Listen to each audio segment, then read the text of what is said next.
Olá, alunos do curso superior de Tecnologia em Cafeicultura. Gostaria de desejar as boas-vindas no segundo semestre letivo de 2020. Iniciaremos neste semestre a disciplina Produção de Sementes e Mudas do Cafeeiro. Iniciaremos com o histórico da produção de mudas de cafeeiro no Brasil. Uma boa aula para todos vocês. Nos primórdios da cafeicultura nacional, por herança de outros países, ou seja, por informações trazidas de outros países pelos portugueses, as lavouras elas eram formadas através da semeadura direta de café em coco. Ou seja, o que é o café em coco? O fruto que é seco, né? Hoje nós usamos café em coco para comercialização, apenas por alguns produtores, né? Onde o valor pago por ele é menor, devido a ele não ser ainda beneficiado. No entanto, o café em coco é o fruto, né? Não se tinha até então a tecnologia de produção de sementes. Hoje nós trabalhamos com a semente que é descascada, desmucilada e a semente é comercializada hoje com o pergaminho. E o café, na verdade, ou seja, o fruto seco, né? Ele era colocado em covetas abertas. O que é uma coveta? É uma pequena cova de aproximadamente 10 de profundidade por 10 de largura por 10 de comprimento. Então, nós falávamos uma coveta de 10 por 10 por 10. E essas covetas eram abertas, gente, logo após a derrubada das matas. Então, o solo fértil, né? Por quê? Porque é um solo de mata. Geralmente, eles ateavam fogo também logo após a derrubada das árvores, para que houvesse a limpeza dos terrenos.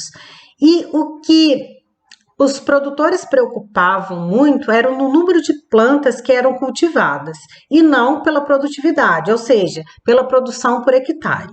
Mão de obra até então, isso por volta de 1727, né, mão de obra escrava e na verdade que alavancou a cafeicultura no Brasil. Na verdade, utilizava-se aproximadamente de 20 a 30 unidades de café em coco. Então, aqui nós podemos observar os frutos, né? Em coco, na verdade, é um fruto, né? Com 2 sementes.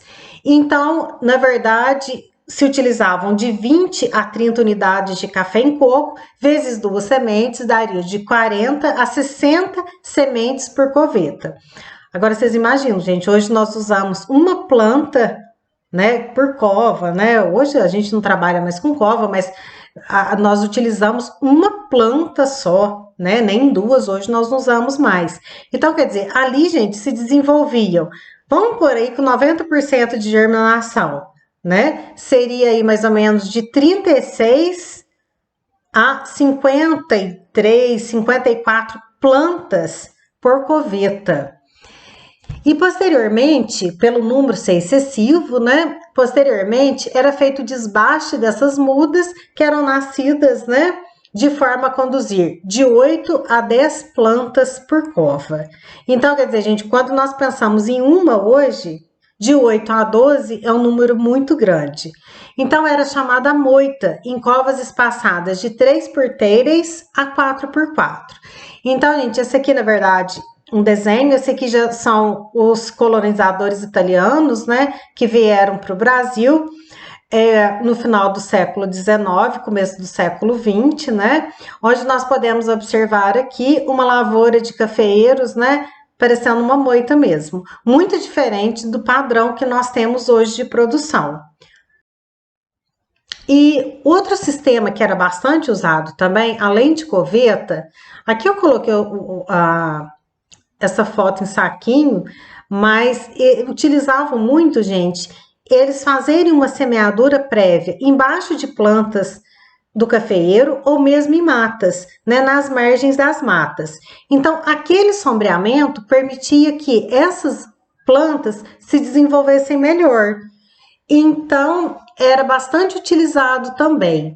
Então, era a catação de mudas nascidas naturalmente nas lavouras de cafeeiro ou produzidas em locais de mata, oriundos de frutos caídos no chão das safras anteriores. Então, quer dizer, fazia uma repicagem dessa planta, ou seja, retirava ela né, do local onde ela estava e replantava por um local definitivo. Nos dois sistemas de plantio, as mudas dentro das covas, elas eram cobertas por paus cruzados. Por quê? Qual motivo seria esse? Para proteção dessas mudas contra a insolação e proteção também contra as geadas, principalmente nas regiões de ocorrência, como ocorre no sul de Minas. Assim, ficavam até o desenvolvimento da lavoura, que pelas variedades existentes seriam atípico, bourbon, arábica, entre outras cultivares que, na verdade, hoje só o bourbon que comercialmente nós trabalhamos. E essas plantas, gente, elas levavam em torno 7 anos para produzir a primeira safra econômica. Então, o que significa a safra econômica? É a máxima produção já inicial da lavoura.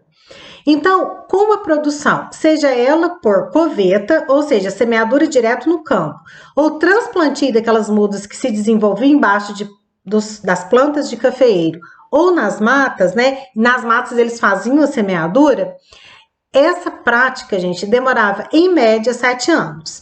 Então, na verdade, aqui eles já começavam a ter uma noção que o cafeiro era uma planta de região sombreada. Então, essas mudas, eles já observavam que elas se desenvolviam muito melhor no local que estava sombreado, principalmente embaixo da copa dos cafeeiros, do que a pleno sol, né? Por isso, a proteção dessas plantas.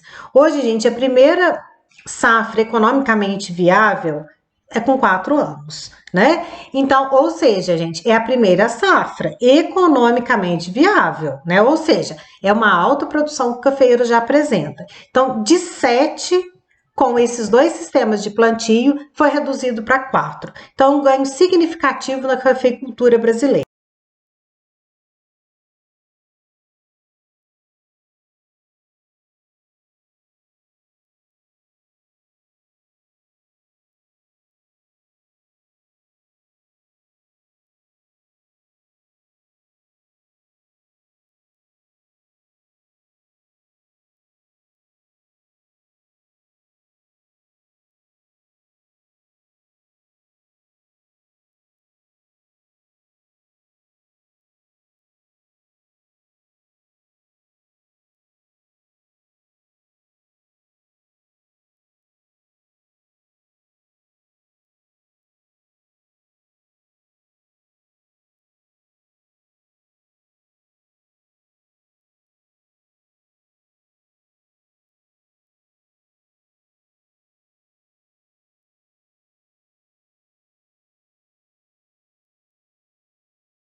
Na década de 60 do século passado, surgiram os viveiros semelhantes aos atuais, com recipientes denominados torrão paulista e mais tarde os laminados de pinho.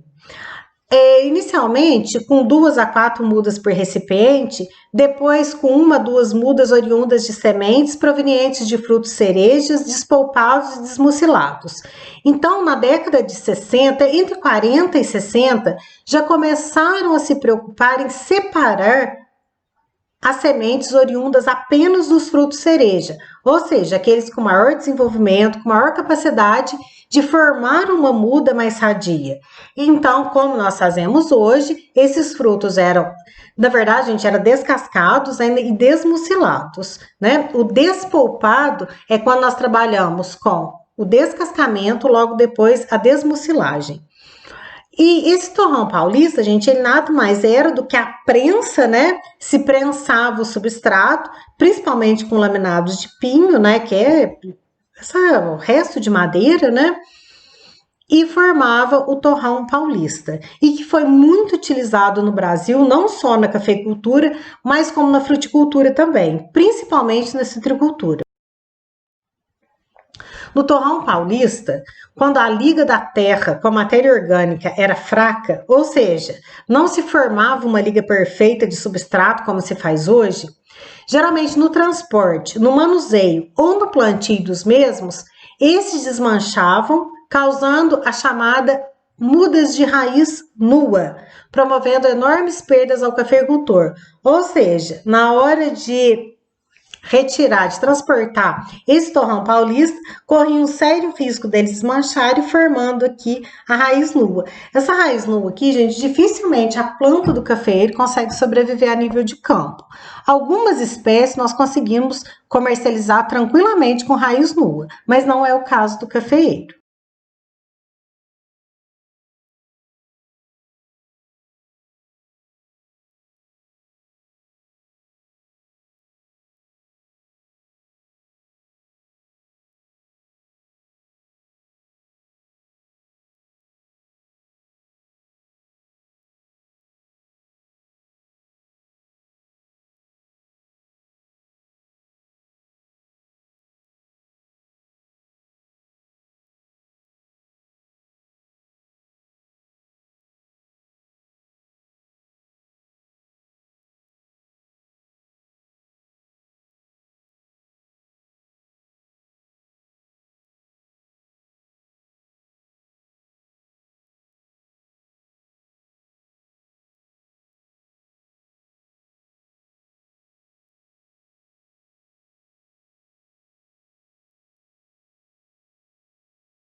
E mais recentemente, aí na década de 90, surgiram os tubetes de polietileno rígido, né? Hoje, 100% dos tubetes comercializados, eles são estriados, ou seja, no interior deles nós temos de 6 a 8 estrias que fazem com que haja um caminhamento do sistema radicular para o fundo do recipiente, e esse recipiente, como ele fica a uma certa altura do chão, e ocorre uma poda natural. Por quê? Porque a raiz do cafeeiro, ele é uma raiz subterrânea. Quando ela encontra aqui condições atmosféricas, ocorre uma autopoda. Então, dessa maneira, como nós usamos substratos esterilizados, diminui o risco de contaminação por fungos e nematóides e também o risco de peão torto. Nós estudaremos os tubetes, gente, separadamente como uma tecnologia. E aqui nós temos talvez um futuro aí bem próximo da cafeicultura, que são as técnicas de formação de mudas in vitro em condições de laboratório, que têm sido desenvolvidas como a embriogênese somática. Embriogênese somática, gente, ela é baseada, nós vamos também, logo na próxima aula nossa, nós estaremos estudando a embriogênese somática, que a partir de um segmento foliar, ou seja, de um pedaço de 1 centímetro quadrado da folha do cafeeiro, essa folha forma uma estrutura meristemática chamada calo. Esse calo forma inúmeras células. Essas células formam embriões somáticos, que são aqueles que não vêm do cruzamento entre o grão de pólen com o óvulo, ou seja, é uma clonagem, aqui formando inúmeras plantas. Aqui são os embriões já desenvolvidos e aqui essa planta em tubete. Essa tecnologia aqui, ela hoje é trabalhada no Procafé e aqui no campus Muzambinho. Nós aí já estamos em estágios bem avançados da embriogênese somática, inclusive com o cultivo da semente sintética, que nós veremos na próxima aula. Bom, gente, a grande vantagem é eu trabalhar com plantas clonadas com excelente qualidade.